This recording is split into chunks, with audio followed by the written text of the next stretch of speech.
My name is Lisa. Okay. My name is Lisa Hilmi. I'm Executive Director of Core Group. And thinking back on these 25 years, it's really hard to believe that we started with a couple of technical program experts in the basement of World Vision, sharing ideas and collaborating. And today we're going to go through history, walk you down a path, and have some forward thinking. And that will be in our aims for today. Core Group is now over 280 members strong and over 15,000 in our international community health network. And we're all coming together for that health and well-being of women, children, and adolescents and the communities we serve. This is the first of a series of events celebrating Core Group's 25th anniversary year. And we will host fireside chats, learning events. We'll have a couple of virtual site visits to the community health programs that all of our members are involved in.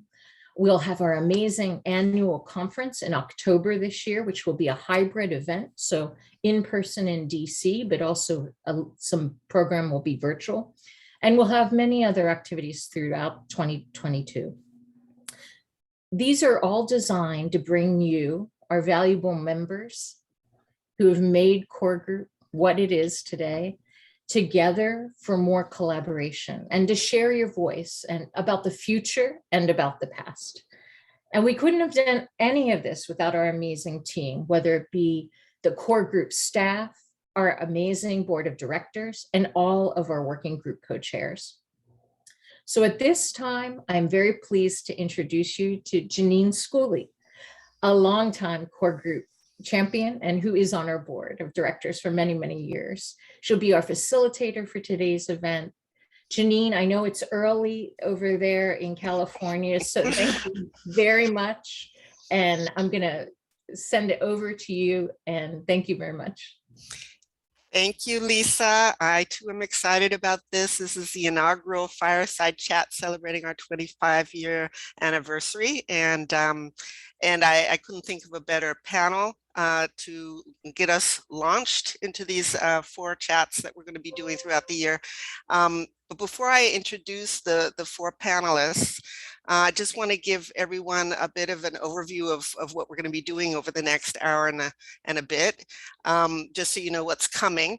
And I really want this to be a very engaging, even though we've got, I don't know, almost 40 or a little over 40 people on the chat, but or in the session, but I really want it to be as engaging as possible. So we will be using the chat function, not just to introduce yourselves. Thanks, Eli, for inviting folks to introduce yourselves and where you're from, since we can't do that in any other way and have enough time for the session. But we'll be actually having about a 30-minute moderated conversation with our 4 panelists, and I'll introduce them in just a sec.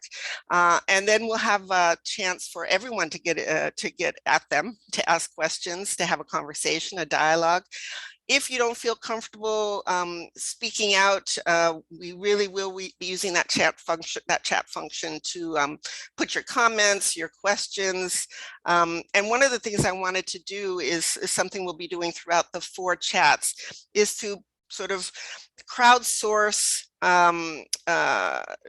terms or descriptors or phrases or words that really personify Core Group in its 25th year.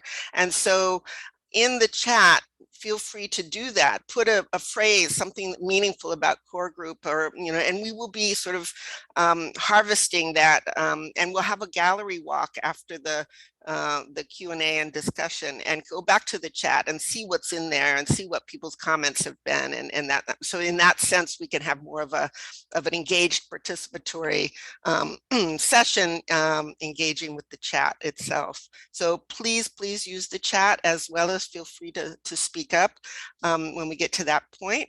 I know that I see a few names in the participant lists that go way back. And so I know you've got a lot of rich stories and legacy and memories to share. And we want to get at all that, even though it's just an hour and a half. So let's try to do that.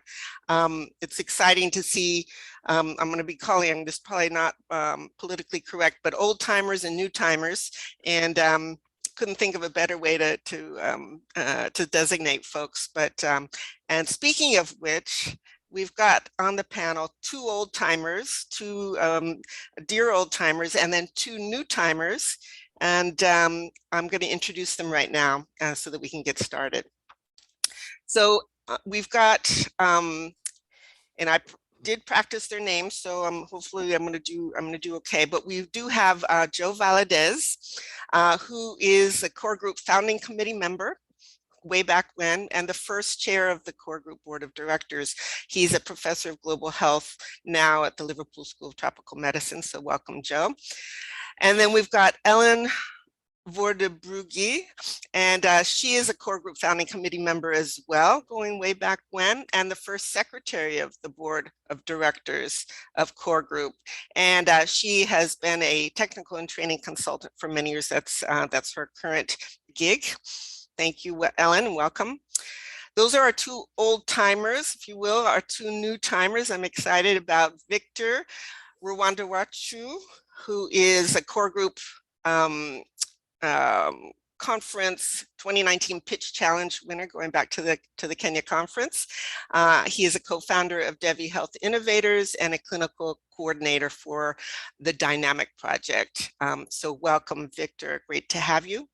And then Innocent, who's a core group member also, program officer at Young and Alive Initiative in Tanzania, and is a gender studies graduate student at Mwalimu Nyerere Memorial Academy.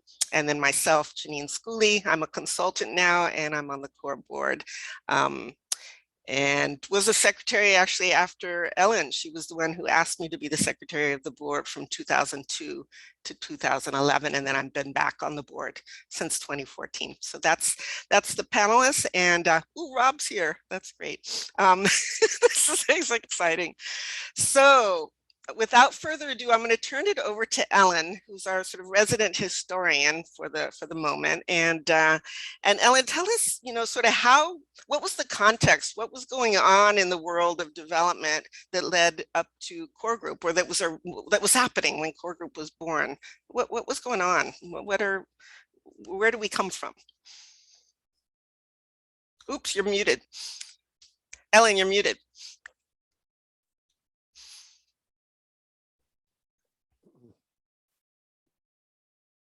Ellen, you're muted. That may be there you are. If I'm muted. Okay. Hello, everybody. Great to be with you. I'm not sure I like to be known as an old timer, but I am always an outlier. I couldn't quite get this background thing going, so you'll have to put up with my kitchen table talk. I am going to spend just a few minutes, and believe me, this is going to go fast, to take us back in history about how all of this came about a little bit. So this is sort of a once upon a time in a galaxy far, far away. But the whole PVO NGO engagement actually began as an outlier of World War II, when everybody was into relief. There was so much, pain and suffering in the world. And so there were a lot of organizations that started doing particularly food relief. Meals for Millions and CARE were the first two PVOs that started shipping food over to China, actually. But there were many, many private and voluntary type organizations, faith-based organizations that joined in this effort. And so lots of little organizations were mobilized to try to deal with relief operations around the world. And in 1947, you had UNICEF, and in 1949, you had WHO. This is when a lot of health organizations really got started. Briefly, in the 50s and 60s, you had something called the Green Revolution, which got very, very famous. And then in 1978, you had Alma-Ata in Russia, which was the Health for All movement, trying to deal with the inequities of health, that health was a human right. And they looked at things very holistically. They wanted to have real community development came along in addition to relief efforts.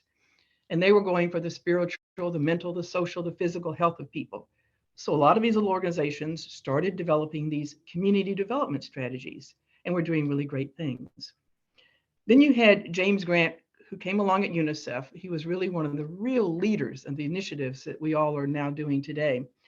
And there was sort of a discontent with what was happening with health in these days, because it was so broad that it had a hard time having a big impact. And so he kind of looked at some of the work of Carl Taylor.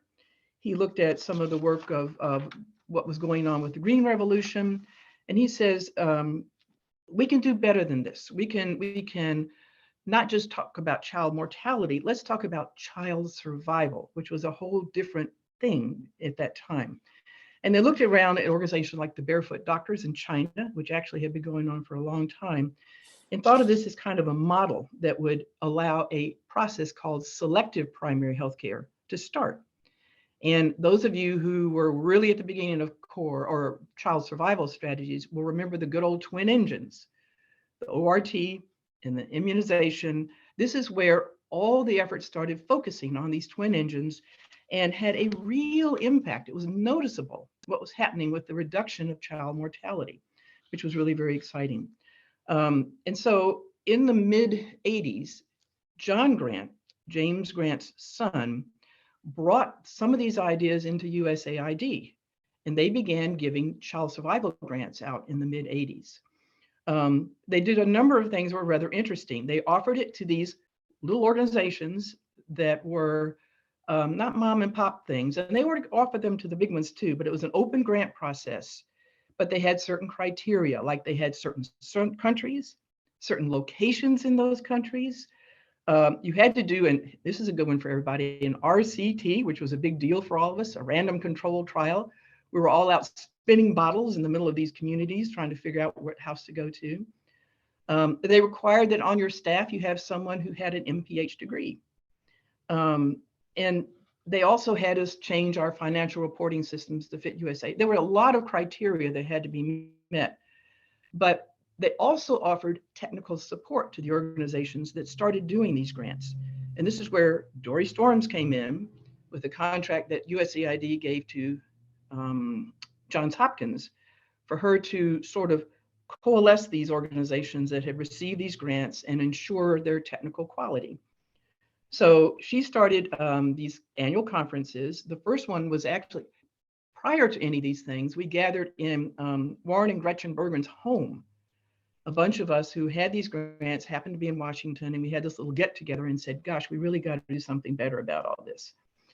So that they started having these conferences once a year, everybody's different locations, which was really kind of fun.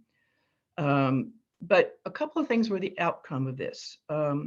It brought a professionalization into a lot of organizations that prior to that time were very informal and very, they were below the radar. If you look at it, they called us all non-agencies and volunteer groups. We had kind of a lower status.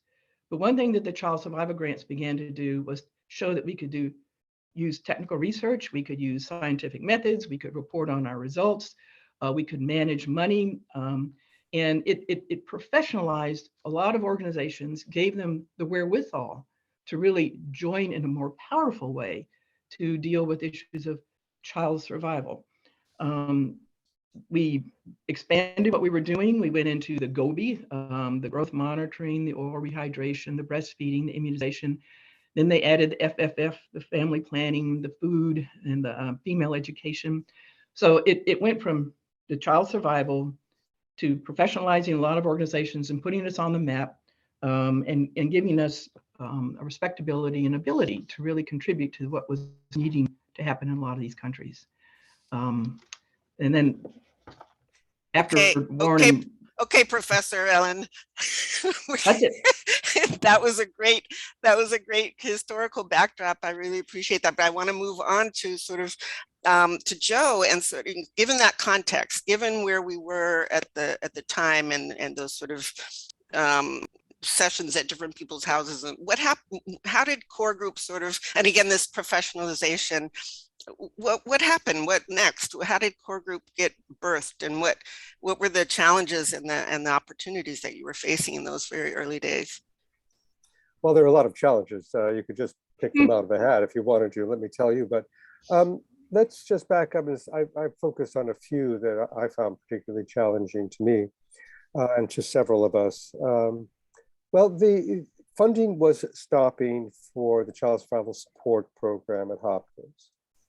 And we all decided, that is to say I'm already speaking of the family of PVOs as we, because we had begun to think of ourselves as a unit, and we did not want that esprit de corps to end. We said, we can make this continue. We want this to continue. And AID wanted this to continue as well. USAID did and encouraged us to do so. And from that initiative, we began meeting to begin to formalize in a way that we still had to learn how to do that. As CORE came to form, and I was asked to be the first director of the board, one of the great challenges, even though there was esprit de corps, involved getting the CEOs of every member organization to sign the dotted line, to agree to be members of this new fledgling organization. And as easy as that might seem to be, let me tell you, it was not.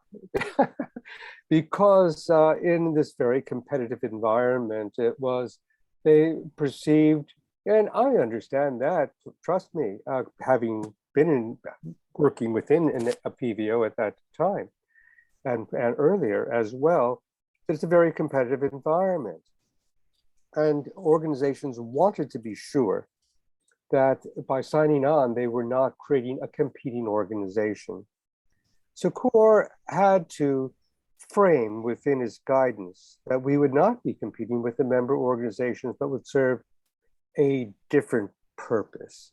And that was, well, I have my own words for it, is that we were standard setting. We shared instruments and tools. We made them better. We aided each other using each other's skills to develop and improve the training of the people who worked in the field with us. We developed materials. We did something that everyone else didn't do alone. We needed the complement of the organizations to make this special contribution. That challenge took about 4 years to get everyone to sign the dotted line, and having personal discussions with them, meeting people directly, face-to-face discussions, and a lot of diplomacy and sincerity, so that they were not frightened that we were competing and that we were indeed a mutual organization of mutual support. That was a huge, huge challenge. Oh, what is another one, I think?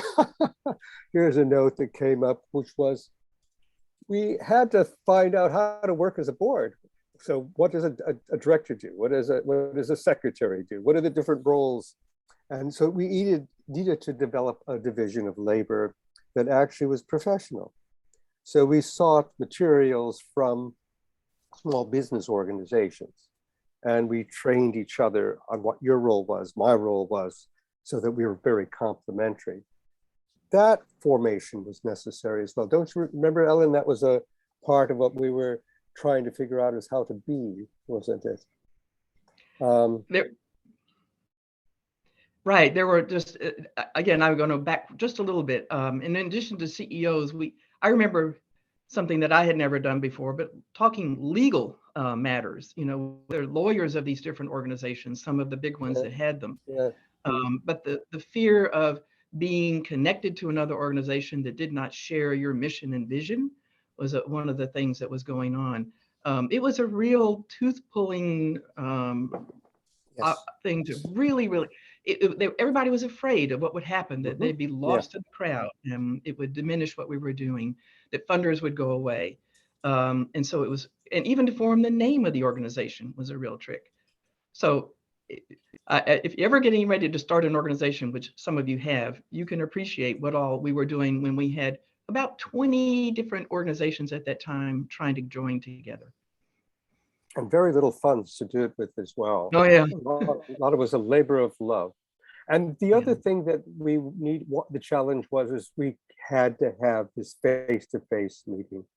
We had to have this celebration, at least annually, of who we were as a united entity. And that meant that we had to fund our own ways to do that. Child survival grants were coming to an end, and we needed this to continue. And we had to organize these as real professional meetings so that our donors and our own organizations would justify those expenses, accept those expenses. And it turned out that I think for me anyway, it was probably one of the most enriching experiences I have ever had. And just one last. Go ahead, Ellen. I think the highest form of flattery is imitation. And once CORE got off and running, the microfinance world, CEAP, formed a mirror image of CORE because of the pioneer work it had done in getting people comfortable with this collaborative technical method that enhanced the work of the organization rather than diminishing it. So CEAP was sort of an offshoot of CORE, for those of you who are familiar with their work. That's great. Well, I'm gonna see if some of the young timers on the panel have some comments to make about, as you hear sort of Joe and Ellen, and I don't know if you're reading some of the chats where we've got some other folks that were around at the time and are bringing in some other memories. And if you hear these comments, Victor and Innocent, what strikes you the most about what carries over today, and maybe something that we've overcome since those early days? What's your reflection on how CORE has evolved? Innocent or Victor? Yeah, thank you. Thank you for the question. First of all, I'd like to apologize for my background noise. I'm in the middle of Adolescent city, and I thought it's going to be quiet, but it's getting noise as time goes. And Innocent, before you say something, I just want to say one thing that you told me at one point, which is that you just turned 25, right? So you were either not even born or just being born at the time of that what we were talking about. This is what is so amazing to me. You just turned 25. Thanks for rubbing it in. It's just you are alive. You are alive today because of what we did. Exactly. And as you're speaking, I just thought within my heart that I think we really owe you, Joe and Ellen and the rest of the team, we really owe you a great deal of keeping this work that you started back 25 years in advancing community health in Tanzania. So it's I mean, and over the world, it's really great. And then as you're speaking, like some stuff that's coming up in my mind, the way that you struggled in forming a core group, bringing other organizations who are working, with different maybe visions, different strategy, and then just bringing them together with a vision of, communities that everyone can attain health and well-being. It's just amazing because it's something that we probably really struggle with it today as well. It's quite like a common challenge. Today in Tanzania, for example, when we want to start a coalition, it's always challenging bringing together different organizations working at different health elements to kind of amplify our voices and bring them together. So it's a kind of a shared challenge 25 years back and to date, but you just made it, and then we see the core group as what we see today. And then I've just been really been so much motivated by the history that, on how all priorities to the health staff started coming up soon after the World War II, to the Green Light Revolution, and then to the Alma Ata, where health was being taken as a human right. And then core group in 1997 thought maybe it's just not a human right, but again, how do we bring it to everyone, communities where everyone can attain health and well-being? It's just exceptional. And this takes me the memory for the first time when I got to see core group and interact with the core group organization was in 2019, very recently, when I joined the regional core group Global Health Practitioners Conference. And the very first session, which was a sub-session within the conference, was a session that was being presented by the Ugandan core group members based in Uganda. And then they were presenting about stigma in healthcare delivery. And then that was even before the opening plenary. That was some few days before the actual conference started. So like the pre-conference sessions. And they're speaking about stigma in healthcare delivery. And then walking out of that room, I just learned a lot that I've never learned before. You know, the way we think of healthcare delivery, the way we do, and the way I thought how stigma is being perpetuated in healthcare delivery in Tanzania was just different within that session itself, because they spoke of stigma on how healthcare delivery could be delivered at its high quality to different groups of people by also thinking of these groups' intersectionality. So, for instance, how do we deliver quality healthcare to people living with disabilities? How do we deliver quality healthcare to women? And then not just women, but women at their intersectionality, women in developed countries, women in developing countries.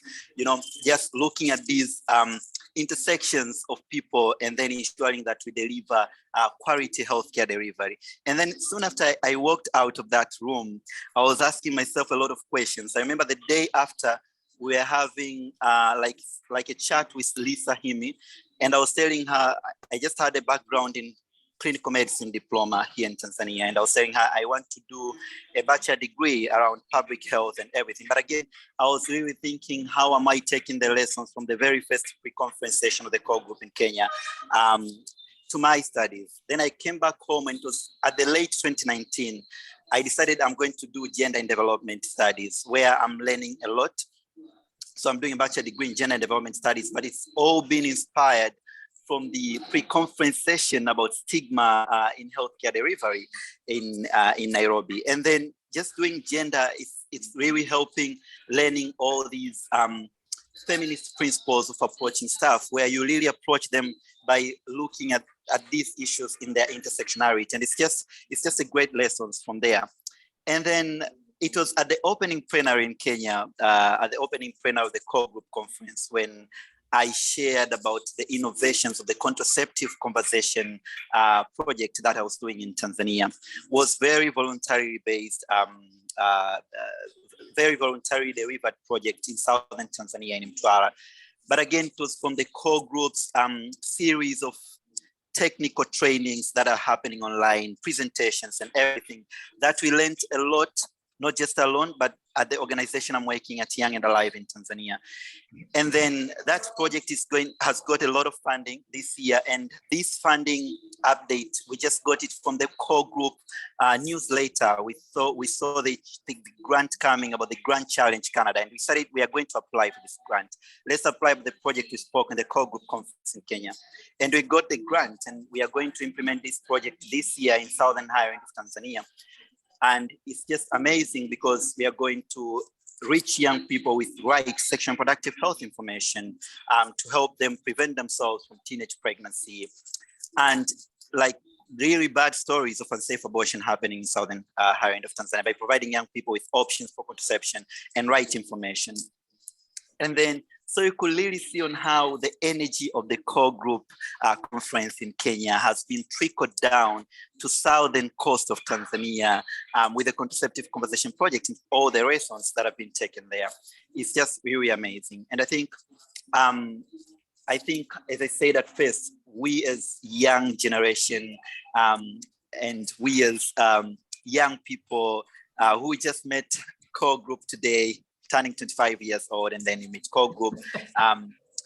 We think that, I think this is the way really we reach the vision of the core group, communities where everyone can attain health and well-being. And I really feel we owe Ellen and Joe and the rest of the core group a great deal of doing this great work that we're keeping doing.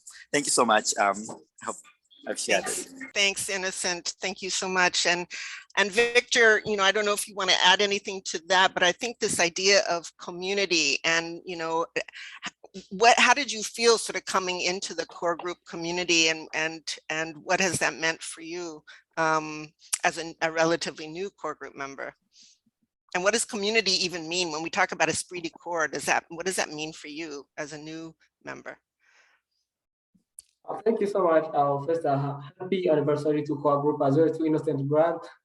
So, when we talk about community health as a healthcare provider, I really understand that it's about involving everyone in the community, and it's bring aspect of interdisciplinary collaboration.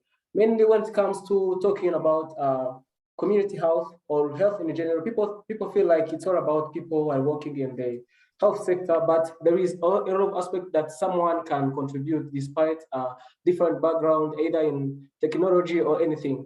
That's the main point that I got from Core Group, because it's inclusive to anyone that was part of that, despite any of the background.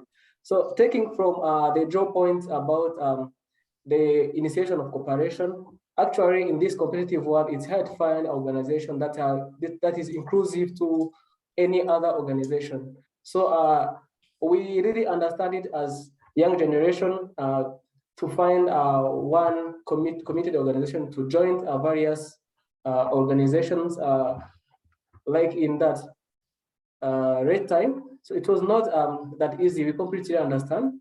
And regarding the growth of Core Group, when I read about it, I get like surprised about the progress, because starting from cheat survival and then taking up to the growth and cover like all the aspects of health, like let's say mental health, child health, then adolescent health. We really understand that it's a huge progress, and that's also shows that give us like encouragement of what we have to do to seal that gap. Talking about my experience to Core Group, the Teach Challenge winner for 2019. Actually, it was when we won the grant. That's when we were about to start like formally our social enterprise. Our main idea was about building social comics and also using videos dedicated about adolescent health. Actually, we really appreciate the contribution of Core Group to this because currently we were facing the challenge where teens were not getting knowledge about sexual health because they are not able to get like tools which fits their way of learning. So, and we were able to produce those comics which are being used here in Rwanda. So I have a lot to say about this maybe later, but what I could say is that the Core Group is growing and we like the way youth are involved in this process. Thank you. That's so great. And we've got about, I don't know, 5 or 6 minutes more for the panel, and then we'll open it up a little bit more. But for any of you four, what do you think has sort of been the essence of our purpose, and how has that, and it sounds like a lot of things haven't changed over the years, but I mean, I'm kind of interested to know how things have evolved, like how things have not just stayed the same, but how have they changed and evolved over the years.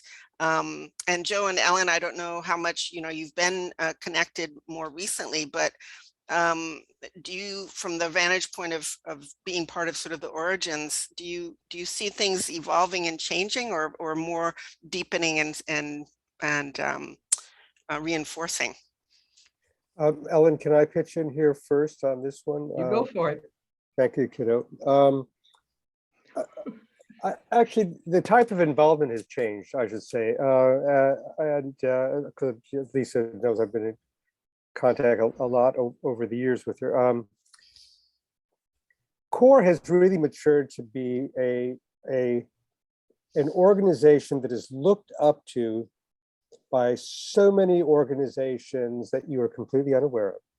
When I interviewed at the bank, for example, one of the things they asked me is about accomplishments and struggles and challenges, and I went through a few things, such as when I was a senior health officer for UNICEF in Rwanda during the genocide, for example. But I talked about, I said, Core Group and establishing and aiding the organization to become real. And they said, you were associated with the Core Group, were you? My goodness, that's amazing. There were several times at the bank when I said, I got these materials from CORE. They said, fine, that's the ones we're going to use then. So CORE is respected.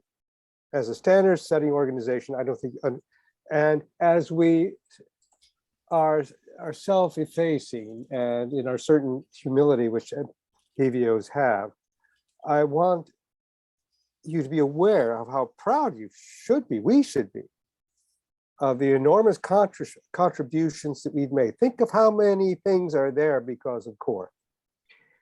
When we started, even using monitoring and evaluation in programs was something that had to be force-fed.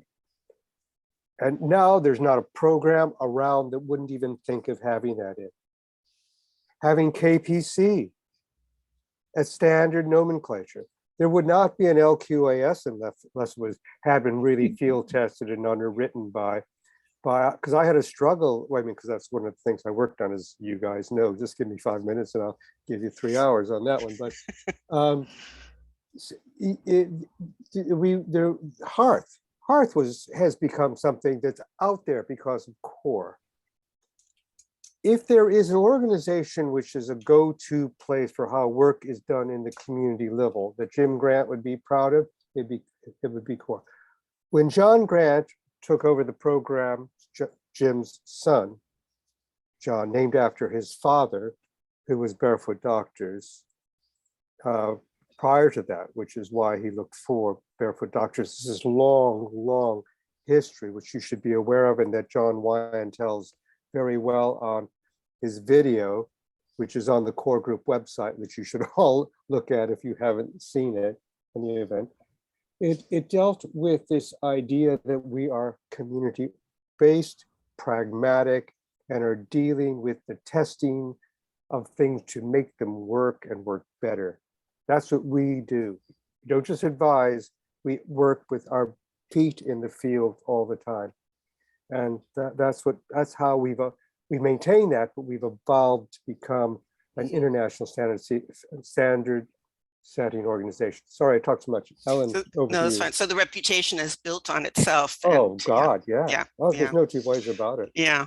Anybody else, Ellen, or anybody, about sort of how you've seen the evolution?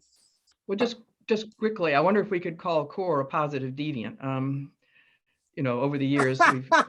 That's good. I like that one. Yeah, yeah. But I think Joe has said it all. I think the collaboration, the support it gave to all of us as lone technical officers in some of these organizations that didn't have a real belief that a lot of this stuff could happen. And by collaborating and joining our forces, creating these tools, it really put a lot of this work on the map. And I think the beginning of CORE, the core of core group was really what was super, super important that did so many things. But Joe gave us a good summary. Yeah.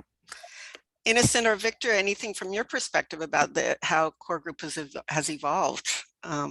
You weren't there at the beginning, but you're hearing some of the stories and reading some of the stories. We just have a minute more, so just quickly.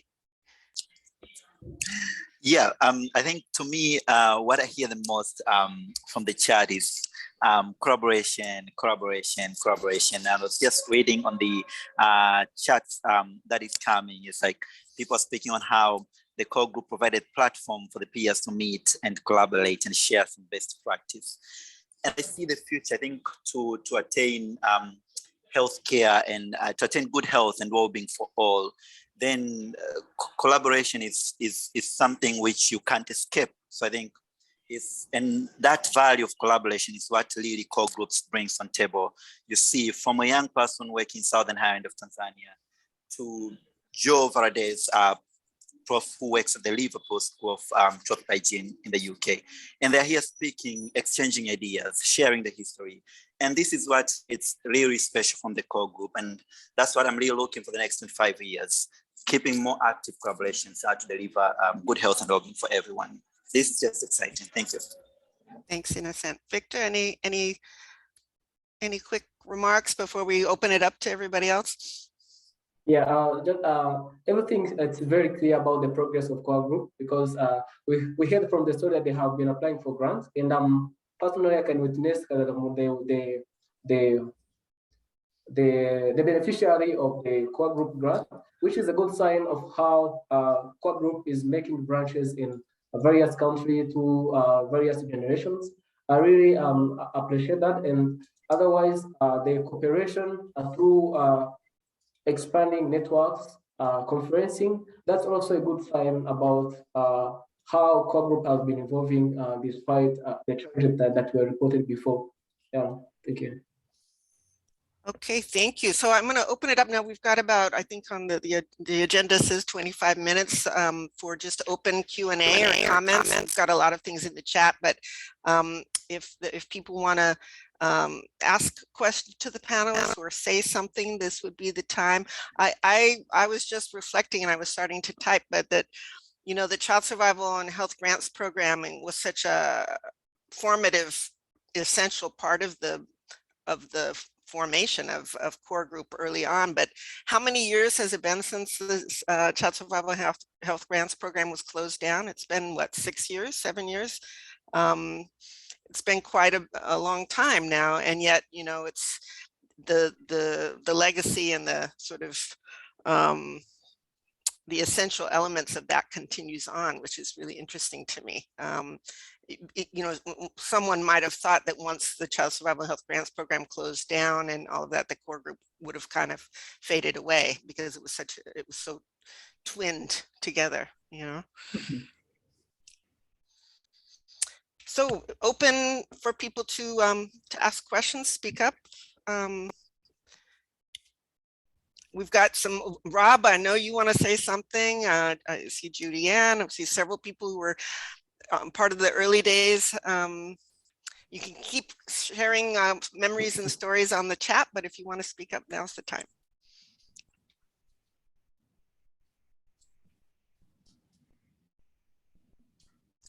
Well, I've been chatting a lot in the chat, so I'm not gonna, I really don't have a lot to add to what Joe and Ellen, and it's really good to see. I mean, I'm inspired by Innocent and Victor. It's just amazing where this has gone. Never would have anticipated it. But yeah, I just appreciate what I'm hearing. It's an encouragement. I'm not sure how many people who were part of CORE have gone on to use some of the principles of organizing a network like this in other fields. But I'm working on one right now in Northern California around, you know, dealing with homelessness locally. And it's the same challenges, the exact same challenges, putting aside individual organization needs to think about how we can do more collectively, and merely having the model that of CORE and being able to point to it and talk about it in terms also of the impact that individual members and collectively it had on the field and on child survival. That's a powerful thing to be able to share with others who are struggling about how to come together in a really competitive field to work together to bring change, in our case, locally. So just having the model there is really a transformative potential for organizations that are trying to figure out how to work together. That's great, Rob. Rob, one thing that I've found internationally that as I've tried to get CORE onto the international playing field, other NGO networks about, like one in the UK called Bond, for example, and it's completely different to CORE. I mean, it's more like a business association, and you can ask them to help you how to write a proposal, for example. But it doesn't have 1 in 1,000 things that CORE has, just doesn't have it. And as a result, when I bring CORE in as a partner in grants, for example, or competitions, as Lisa knows, it's misunderstood. I think we need a way of packaging who CORE is for an international environment that shows it as this networking entity, this networking organization that brings together the collective energy of the entire program and shows how that resource is so enormous. So that's something actually for the board of directors really to think about, is this international packaging as you enter this part of the 21st century, and so that you can be, it's really, do not underestimate that. I've spent hours trying to educate donors on who CORE is. And I think it takes a little bit more in the international environment, not the US, that's different, but money's dried up and I think we have to look in the international field. What do you think? One of the, Not the UN, yeah, I mean the bilaterals. thanks so much. And I think one of the exciting things for me is to see how we've diversified so much in terms of not only donors coming to us to do projects. We're going to be launching a small grants program in a couple months for sexual, reproductive, maternal, newborn, child health. We have so many community-based organizations and civil society all around the world, Africa and Asia, not just the US, since we've expanded. And then I think the other thing that I just love, and I think seeing Innocent and Victor here today, is the commitment to youth engagement and having at least 50% youth on our planning committees for our conferences, or involved in those pitch challenges, or in the mentor program, or in the young professionals program. So, just a big thank you to all of you that are on here, that are the part of the young generation that are going to take it to the next step. In 25 years, you'll be making some of the statements and the evolution of CORE, like all our colleagues are on the chat. Thank you. Thanks, Lisa. And just still so many great things in the chat, but anybody want to ask any questions or bring up another story? I was typing that in India, I really like this idea of how we've diffused the sort of what we've learned from core group, what we're discovering, what we're learning from each other in our collaboration, and how we've taken it to other areas, like Rob said, with the homeless in Northern California. But in India, we've really taken the social mobilization work and the secretariat kind of work of the core group polio program and have taken it to other areas, like our work with lymphatic filariasis, Kala-Azar, that kind of thing. So we're really, we're really keeping it alive and applying it in other areas, which I think is great.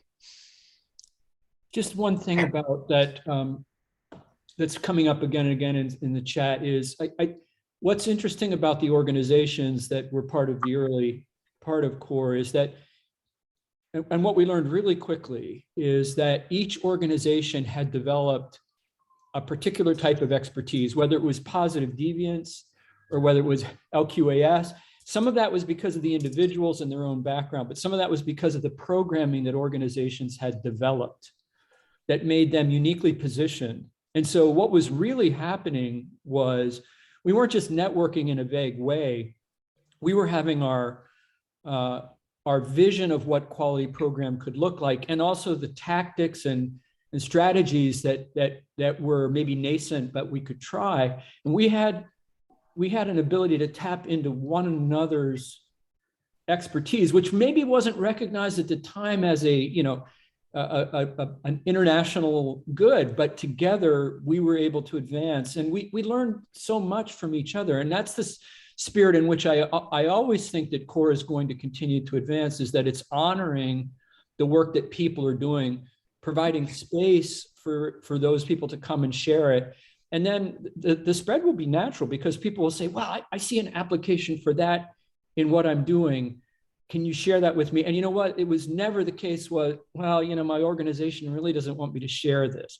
No, it was always the case that, of course, let's get together, let's talk about it, let's figure out a way to move it forward. There was no ego. There was no sense of, this is proprietary information that I can't share. And what it meant was the free flow of information and expertise flowed out and impacted a much larger group of people. That's right. There was trust. There was I was going to say, a sense of brotherhood, sisterhood, of community. Yeah. And that can't be lost. Alan, did you want to say something? A little birdie. Yes, okay. Yes. It's my biggest learning was being part of the working group. I think the working group is really where you learn the tools. I was part of the working group that started as it changed name maybe 4 or 5 times in the period of 5 years. It started with IMCI working group. It became Child Health Working Group, Health System Working Group. I don't know what's the name now, but the tools that we had shared in the working group is fantastic. I'm still sharing those tools and they're still relevant up to now. So, and so many people learn through the working group. So that's something that I think it's a brilliant idea to have working groups. Yeah, I think that this idea of building trust and collaboration really happens when you're working together on something. It can't just happen in sort of in this vague sort of open way, but if you're really working collaboratively on a tool or towards a common goal, then you really get that sense of team and collaboration. Yeah. Janine, you know, one thing that CORE did, I think it's not a question of giving credit to anyone, it was collectivity, is we developed a culture. We developed and that culture is something that isn't what you find in a business, is not, or in an academic setting. It's a culture. And it's one of those things when you come together, you can feel this sense of enormous trust and friendship and feeling of correct being. And that's something, I don't know what other words to use, that is a rare, precious thing the CORE has developed. Yeah, absolutely.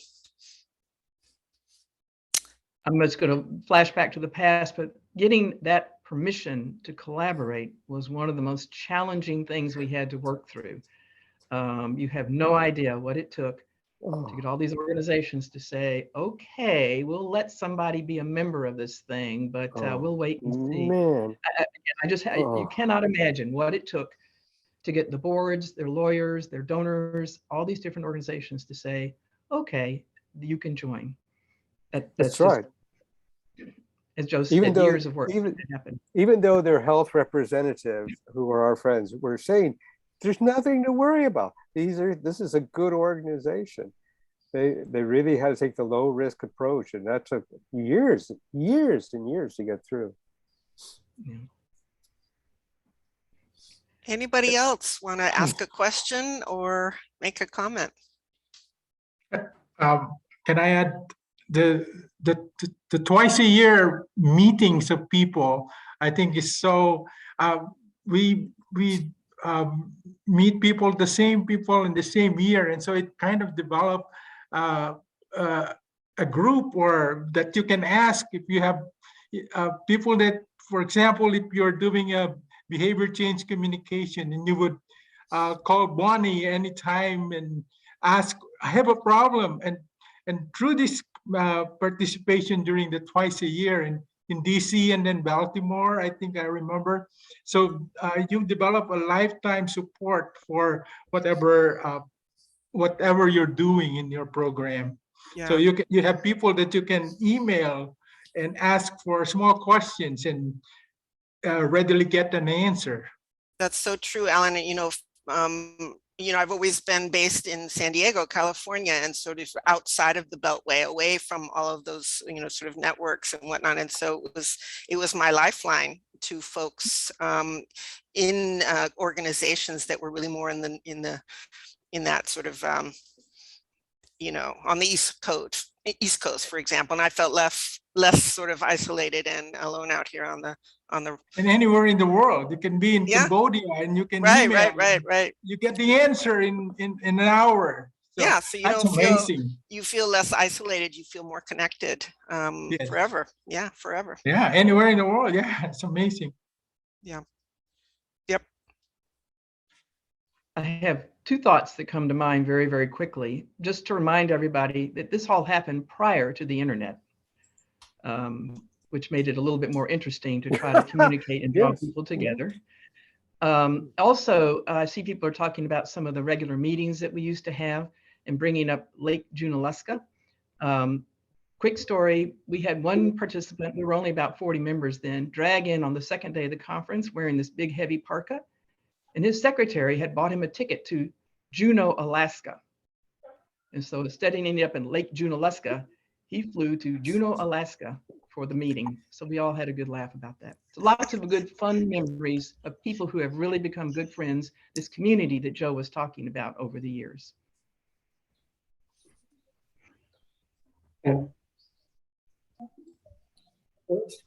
Yeah, and there's always this sort of interesting combination of professionalism, but not stiff. Like it's with humor, with love, with it's like an informal, you know, there's an informality about it, but still very professional. That combination has always been wonderful, very authentic.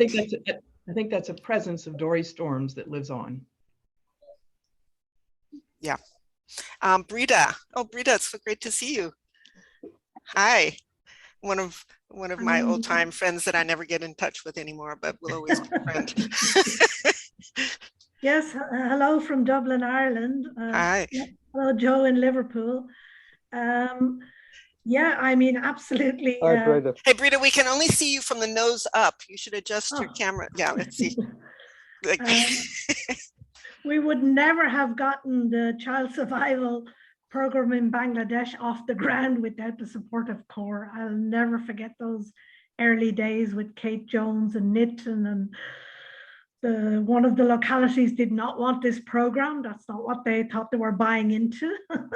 They wanted handouts and vehicles and infrastructure, not software, child survival, health system strengthening. So thinking back, we would never have got the program off the ground without CORE in the early days, and going forward to Rwanda and other countries. My question is, I'm wondering, where does CORE, and I'm asking myself this as well, see ourselves in 2030 SDG delivery, and it's only 8 years away now. You know, the pandemic is not quite over yet. I am supportive of the One Health approach. I'm glad there is a working group. But yeah, where do we see we need to be by 2030? If anybody has answers, that'd be great. Thanks, everybody. Thanks, Brita. Well, thanks for that super easy question. I'm kidding. Anybody want to take a crack at what does core group, I guess, what does core group really have to offer or can contribute? You know, we've been talking about a lot of things, so sort of just collaboration, stronger together. You know, we can do things that individual organizations or people can't do alone. But how can we harness all of this amazingness of core group? How can we harness it in terms of the SDG targets? And I think that learning from civil society organizations that are joining from all over the world, that are requesting resources, that are participating in the trainings, as well as making those matches of the larger NGOs to the smaller NGOs on these key technical areas. I think that's been really helpful in the past couple of years, and that continued focus going to 2030, I think will be really important to help reach these goals. And thinking about things that people don't talk about, like our disability inclusive tag. There's not enough discussion about being disability inclusive. So when we talk about equity or women and children and reaching the last mile, we have to look at all aspects and all people. And I think the great work that many of our working groups are doing and the collaboration they have in bringing people from all over the world, I have a lot of good hope for not only where we're going, but our new strategy that will be released soon that will show some of these. I mean, I feel like core group can really help with the connective tissue, the integrated aspects of, you know, working towards the SDG targets, for example, the things that cross over or are in the intersections between some of those targets. That's harder for us to articulate and measure, but I do think that that's really where core group has a lot to offer. Anybody else? What, in answer to Brita's question? Rob, your hand's up. Are you answering Brita's question? I mean, I'm gonna try. I really think what Lisa just said is very, and what you said too, Janine, the connective tissue. It's interesting, we keep going back to these images kind of the body. Yesterday, a young person was asking me, you know, what is public health? And I tried to describe it, and I said, you know, really, the work that I've been involved in is community-based health. And you know, with Paul Farmer's passing yesterday, which I know is on all our minds, there was a person who really did embody, I think, what a lot of our organizations are about, which is really what Lisa said, the last mile, the reality that it's not public health unless it really reaches the full public, not just those who have the easiest access, not just those with the resources, not just those with connections, but really those who are you know, off the beaten trail. And so in answer to the question, you know, 2030, we need to continue to be what we are. The nonprofit, the community-based organizations, you know, we work in the interstices where government, the state, whatever level, or the multilateral agencies simply are incapable of going. And I don't mean that to disparage them. I just mean it takes a huge effort by people committed to grassroots work in communities to take these efforts out in a way that will impact the entire public. So my hope has always been that CORE would continue to support groups that are committed to that last mile, whatever that last mile looks like, committed to reaching those folks who you know, could be, should be the focus of our success metrics, but too often are not and are left behind. And if we've learned anything through COVID-19, it's that is still a reality. That is very much a reality, that those without access are suffering the most. And so my hope would be that CORE would continue to be that connective tissue, going into the places where others can't go, and really with that focus on community-based work. Yeah, I think that's exactly right. And I That's think, the thing. oh, go ahead, Joe. No, I'm sorry. I was going to say that is what we do that no one else does. They can, many organizations, just because they work at a very high level, talk the talk. But because we're community-based organizations, we have to walk the talk as well.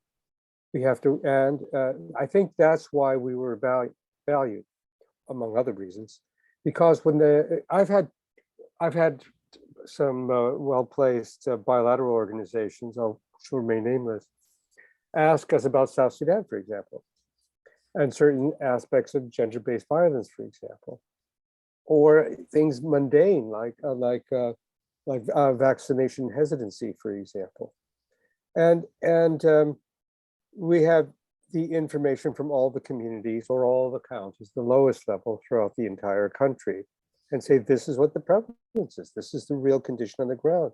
Why is that going on, they say.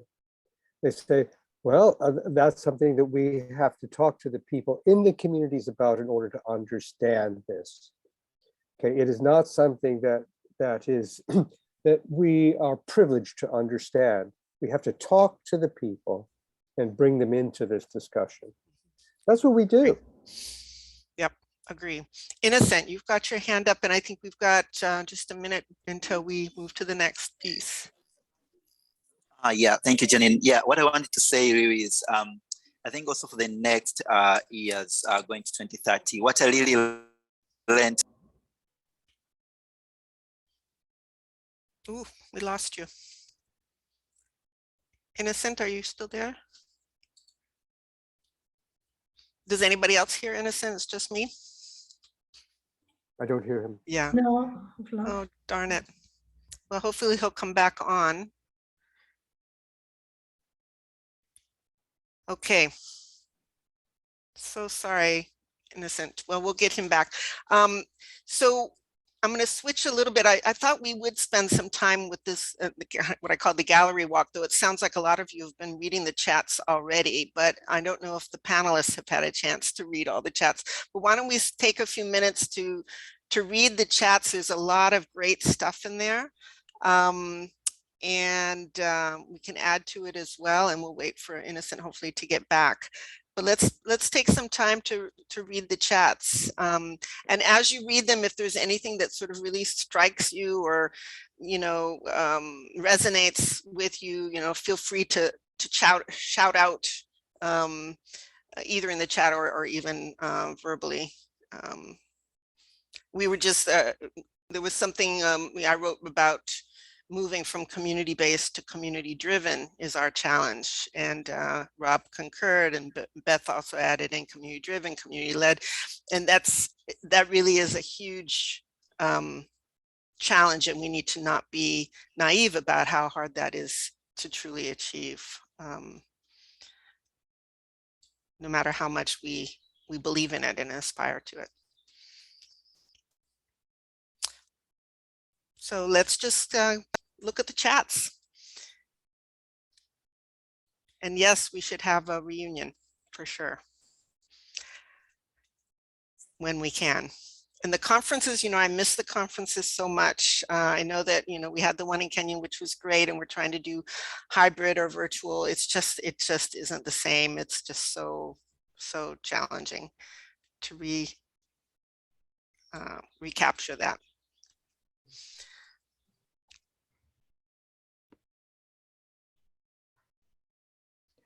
This all sure looks like alphabet soup, which was something we struggled with, the IMCI, the LQAS, the KPC, just KP, all that stuff. Just you would come to one of these conferences and you didn't have to speak a word; you just pulled out your alphabet. Do you remember one of the gaming sessions we had at one of the core group meetings, because we always got together, and one of them was you would have to give the name, a new name, to an alphabet soup, whether it was USAID, whether it was LQS, or whatever it was. Yep. And that was the funniest session. I can still remember. So I think about that still, and I howl. I facilitated that session, and I remember USAID was you sing and I dance. No, but then Henry then said, what's it? USAID. You stink and I don't. Yeah, exactly. And then PEPFAR, I remember PEPFAR was please eradicate President Bush from all regions. Yes, that's right. Yeah. Yeah. That was so funny. That was a good one. Yeah, I love that session. Yeah, we have to have more of those. We have to get back to that. Well, again, it's, the fun, the humor, the laughter, the laughing together, and it helps with the sharing of real problems so that we can tackle real problems together. It just all goes together. I've been locked here over in Europe for several years now. So I really want to get back to the US, but also invite you guys in CORE. We have a master's program, which I've turned a lot to being in support of NGOs. And so I just want you guys to know that. So send your masses. They will be sheltered. Did I hear Innocent is back? Innocent, are you there? Yes. You want to say what you wanted to say? Yeah. Yeah. Thank you so much. Yeah. So what I was saying is, very sorry, my phone went off charge.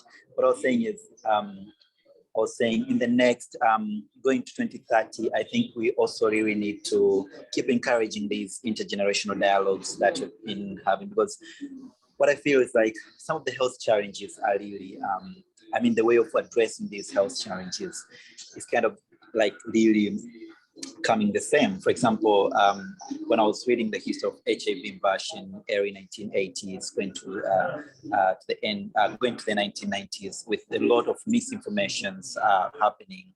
And then when I was giving it back to the context of COVID-19, this time when there was also lots of misinformations and the ways of addressing the misinformations. And I think it's just very good to have these lessons on how, how these health challenges have been addressed, on how these initiatives have been formed, for example, from the chats, Joe and the rest of the COGU founders during those hard times. And I feel we just learn a lot from how they speak and look in the passion from their eyes. And I think we really need to keep encourage these intergenerational dialogues, and we'll have the great future of the core group and community health. So, yeah, thanks. Yeah, I love that intergenerational dialogues, so important. And I know Core Group is really committed to that with the young professionals and the emphasis on engaging youth on our board and that kind of thing. Okay, anybody want to say anything else before we sort of turn it over to the panelists for the kind of key takeaways? And keep adding to the chat. This is so great. Obviously, we want to really harvest this as much as we can. A working group on dealing with misinformation. Yeah, that would, I don't think that's going to happen, but that's, I think that one of the things I remember about core group also when we get together in our discussions, I mean, the face-to-face time when you can really talk about real issues and challenges and not feel afraid of, you know, representing your organization or whatever. I mean, I just feel like there was just much more of a camaraderie for sharing not just the good things, but the challenges and the problems and the headaches and, you know, real conversations, not sort of work-oriented blah, blah conversations. Okay. Well, why don't we, so let's start with Innocent, since you're up on my screen. Your key takeaways for the group to remember, your final comments, final remarks.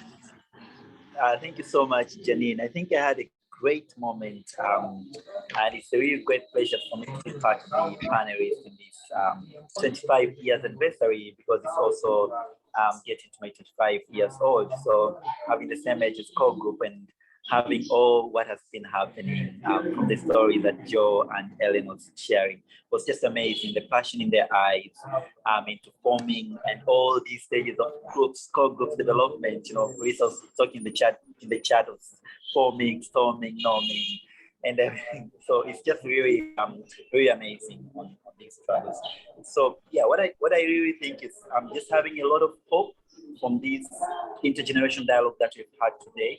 And I think the future of community health is really in our hands, and we really owe the founders of the core group a great deal of keeping up the work that you've been doing. And yeah, I'm really looking forward for the next 25 years, the next celebration, the 25 years as well. Thank you so much.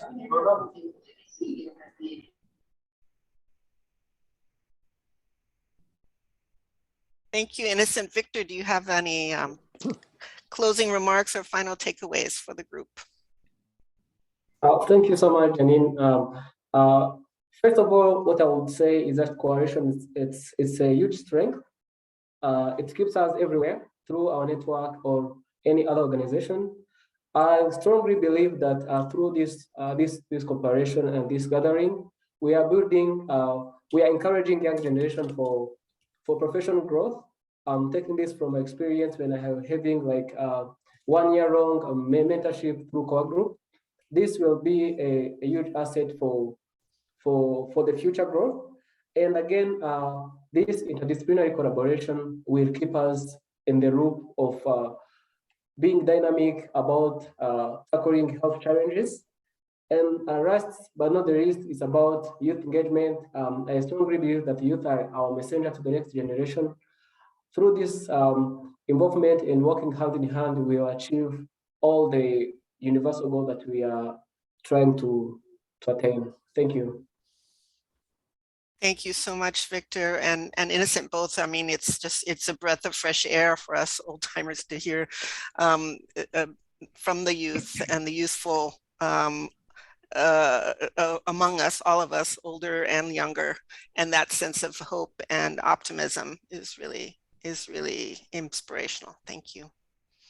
So Ellen and Joe, do you want to arm wrestle on who goes next? Let me go next, because Joe will come up with a spectacular conclusion, more so than I would. Way to put the pressure on. I think it's really kind of fun to hear the word collaboration and compassion. There are all sorts of words that have come up that are just so reinforcing, very positive. And I think, you know, you go all the way back to when we were just a handful of us getting together and trying to figure out how can we stick together and make something work and make something come of this. Over the decades now, the millions of kids that lived, mothers that survived, and so many other people that have been influenced by the work of CORE. It's really quite remarkable. And the organizations that have been professionalized and recognized for the work of what they do and that sort of thing.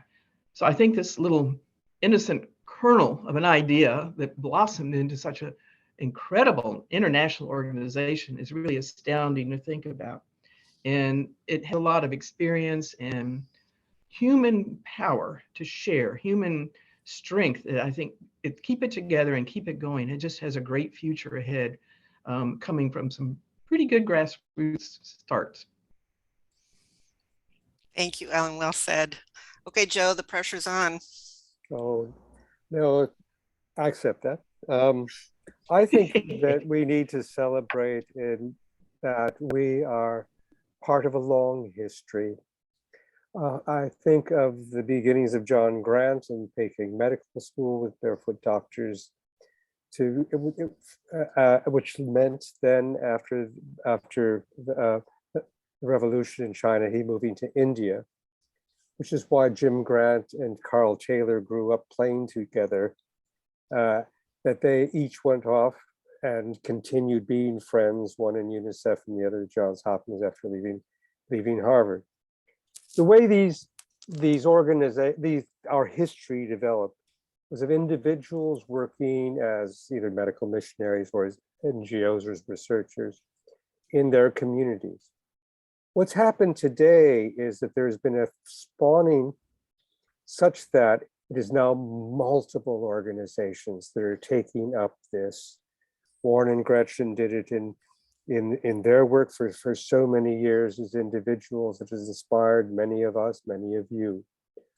What I think we have today now are such a wide variety of groups that have now become part of the same legacy, learning from those that have come in the past, that the future is one that we would not be able to really envision today, as we wouldn't have been able to do that 50 years ago.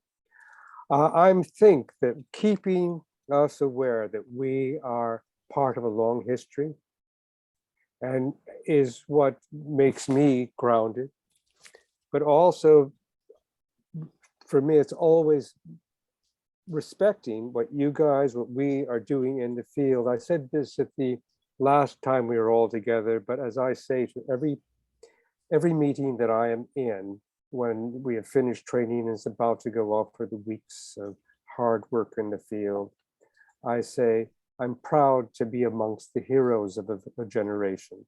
The heroes are you out there doing this work in the field. And I am so proud to be a member of that. Fantastic. Thanks, Joe. Yeah, I mean, that idea of the democratization of heroes and all of us being heroes in one way or another. And somebody said earlier in the chat, you can have a voice at core group, you can be a leader, and it's a very democratized organization, very collaborative in that sense as well. There's hierarchy, you've got a board, you've got an executive director, but there's a sense of togetherness that's makes us all heroes, which is really a wonderful feeling. So thank you.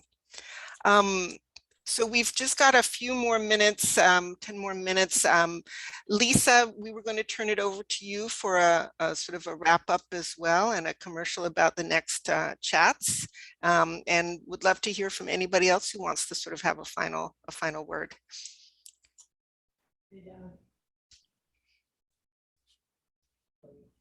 Anyone else want to go before I do? And I apologize, I lost power. So just got back on. Oh, wow. Yeah, so thank you very much, everybody, for joining. It's been such an amazing walk down memory lane, but also forward thinking. And I think that's what the design of these fireside chats are. We're going to go into more technical conversations in one of our future events. We'll have a partnership event with different donors that have grown with us over the years, as well as some of the private sectors, some Ministry of Health that really have shown all the great work that all of you have done. Our conference will be in October, so we're really excited for that. And there'll be, Janine and I are working on this really cool idea of a virtual site visit in which you'll get to highlight some of your work at the country level in a really interesting and cool way. And we'll get a chance to talk about it, and it will be a learning session. So these are just some of the amazing events.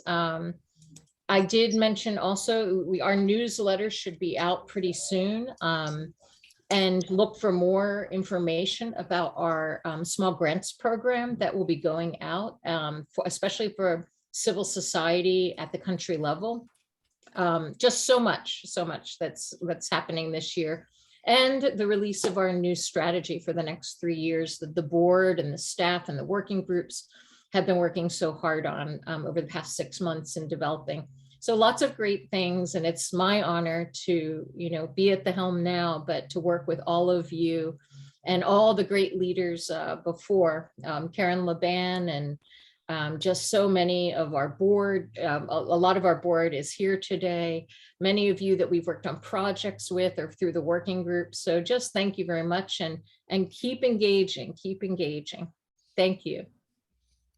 Thank you so much, Lisa. And I put in the chat that, if you have any ideas for upcoming Fireside Chat themes or topics or speakers, or things that you'd like us to do differently, or some new ideas, please either put them in the chat, or you can email to me at any time. And I would love to get your ideas about how to do these and to celebrate the amazing organization and network and spirit that is Core Group in its 25th year, which is remarkable. So thank you everybody for your participation. I love the chat. I want to go back and read them all again. And this has been a great inaugural Fireside Chat, and I really appreciate everybody. Thank you, panelists. You've been fantastic.